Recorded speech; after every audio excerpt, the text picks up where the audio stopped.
BOT में जो contractor काम करेंगे उसमें हमने नया मॉडल एग्रीमेंट बनाया, रिस्क भी निकाल दी है। जैसे 10% से ज्यादा टोल होगा तो हम लोग उसको दोनों मिलके बांटेंगे, कम होगा तो हम कॉम्पेंसेट करेंगे, तो रिस्क भी नहीं है। और दूसरी इंपॉर्टेंट चीज ये है कि अब फास्ट ट्रैक के कारण ये बैरियर्स हम निकाल देंगे। इस साल दिसंबर तक आप 80 किलोमीटर के स्पीड से निकल जाओगे, कोई आपको रोकेगा नहीं। और अभी आज हमने निर्णय किया, हमें हमारे ये इसमें बैंक और टेक्नोलॉजी प्रोवाइडर का जॉइंट वेंचर था। अभी मैंने कहा कि एनबीएफसी को भी अलाउ करेंगे और शेड्यूल बैंक को भी अलाउ करेंगे, कोऑपरेटिव को, ताकि अब टोल भी कलेक्ट करने का काम बैंक वाले कर रहे हैं। और ऑलरेडी हमारे जहां 15% हमारा टोल परसेंट का खर्चा था, अभी पहले जो 8-10 प्रोजेक्ट गए उसमें हमारा खर्चा आया 4.5% जी। तो हम 55,000 करोड़ के टोल में 10% 5,500 करोड़ तो वैसे ही बचे। तो अब आने वाले समय में टेक्नोलॉजी का उपयोग करके और ट्रांसपेरेंसी के साथ जो कर रहे हैं, अभी मुझे लगता है कि ये सेक्टर में फाइनेंस करने में कोई अड़चन नहीं है। मंत्री जी, टेक्नोलॉजी का प्रयोग और जिस प्रकार से आप फास्टैग की बात कर रहे हैं उससे बहुत बड़ी सुविधा होगी, पर शायद जनता में लोग ये भी पूछेंगे कि अगर ये सुविधा हो रही है तो क्या टोल की जो दरें हैं, ये सवाल आपसे भी आता है, ये टोल की दरें कम होने की कोई संभावना है क्या? पूरी हो गई। अभी तो 3,000 रुपए का आपने पास लिया तो 200 टोल फ्री ऑफ चार्ज है, 15 रुपए में टोल। अभी तो कार वालों में तो कोई तकरार ही नहीं रही।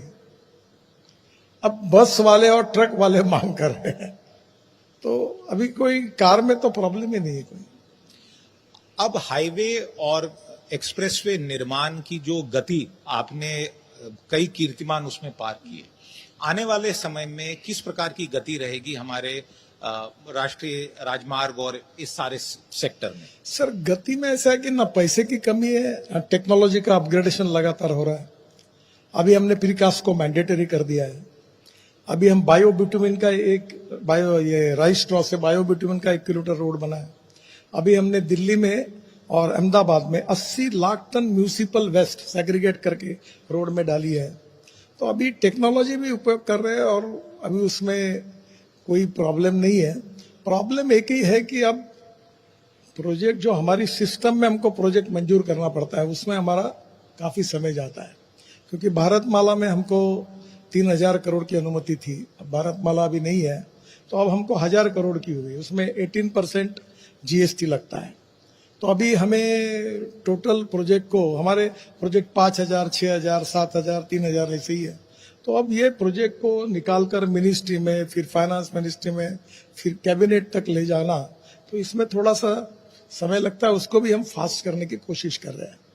तो अभी वैसे तो कोई समस्या नहीं, पर अब हमारी कॉन्ट्रैक्टर की टेक्निकल एबिलिटी और हमारा फाइनेंशियल रिसोर्सेस, इसको करते हुए हमें कोई प्रॉब्लम नहीं। हम 10 लाख करोड़ के प्रोजेक्ट कर सकते हैं।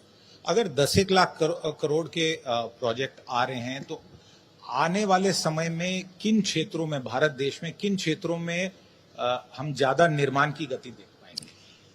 देखिए, हम केवल नॉर्थ ईस्ट में 5 लाख करोड़ के रोड बना रहे हैं।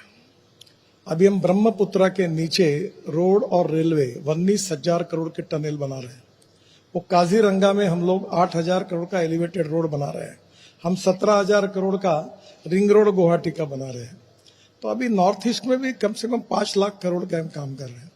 वैसे बाकी महाराष्ट्र, कर्नाटक, आंध्र, पंजाब, गुजरात, यहाँ तो ट्रैफिक ग्रोथ ज्यादा है, वहाँ ट्रैफिक डेंसिटी ज्यादा है, तो वहां भी कोई प्रॉब्लम नहीं है। अभी तो काफी एक्सप्रेस हाईवे हम बना रहे हैं। अभी दिल्ली से चेन्नई ये डिस्टेंस हम 320 किलोमीटर कम करेंगे। यानी दिल्ली मुंबई हाईवे से सूरत तक आने के बाद, सूरत से नासिक, नासिक से अहमदनगर, अहमदनगर से सोलापुर, सोलापुर से कर्नूल, और कर्नूल से कन्याकुमारी, त्रिवेंद्रम, कोचीन, हैदराबाद, चेन्नई, पूरे साउथ को जोड़ देंगे। तो अब मुंबई और पूना और सोलापुर और कोल्हापुर जाने की जरूरत ही नहीं है। अभी मैं आज ही नई मुंबई से आया है। अभी हम नया एक महीने मुंबई पुणे एक्सप्रेस हाईवे बनाया था 95-2000 में जी। अभी मैं नया रोड बना रहा हूँ। आज अटल ब्रिज के 4 किलोमीटर दूरी पर पहला पैकेज अभी बीओटी में निकल रहा है, और वहां से हम लोग पुणे के रिंग रोड को जाएंगे। और ये रोड अभी मैंने कहा है कि ये कम से कम 40 लेन की हम लैंड एक्वायर करेंगे। क्योंकि मुंबई पुणे में मैंने गलती की, थोड़ी कम हुई थी, और उसको पुणे रिंग रोड से डायरेक्ट बेंगलोर, तो मुंबई से बेंगलोर 5.5 घंटे में हो जाएगा। जी जी। और ये बात आपके जरूर है कि मैं जब मुंबई पुणे हाईवे बना तो जेट एयरवेज की मुंबई से पुणे के बीच में 8 फ्लाइट थी, पूरी बंद हो गई।